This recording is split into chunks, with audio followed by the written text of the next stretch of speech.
માતાજી, જય શ્રી મહાકાલ। 7 તારીખે કયું બટન દબાવવાનું છે બધાને ખબર છે? કયું બોલો જોઈ? બસ આ જ વાત છે, આના સિવાય કોઈ વાત કરવાની નથી। આપણી ત્રણ સેનાની અંદર ખાલી ને ખાલી ક્ષત્રિય ભાઈઓ છે। સૌથી પહેલા જે માથા વળવા વાળા વ્યક્તિ છે ને એ ખાલી ક્ષત્રિય છે।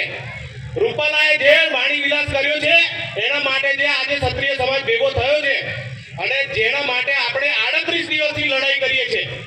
38 દિવસથી નથી કોઈ કાકરી ચાળો કર્યો, નથી પોલીસ ભાઈઓ સાથે ઘર્ષણ કર્યું અને આપણે એ રીતથી ભારતીય જનતા પાર્ટીને ડેમેજ કરી રહ્યા છે કે એ હવે આ જગ્યા પર આવીને કોઈ સંમેલન કરવા માટેની તાકાત બી ધરાઈ નથી શકતી।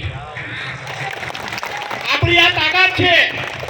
આપણે જે ભેગા થયા, આપણે જે સંગઠન થયા એનું કારણ કાલે તમે જોઈ લીધું છે। પ્રધાનમંત્રી નરેન્દ્રસિંહ મોદી સાહેબ જાયમ સાહેબના પગ પર પડી ગયા। આ આપણી તાકાત છે, જે વર્ષોથી આપણે આ તાકાતની જરૂર હતી।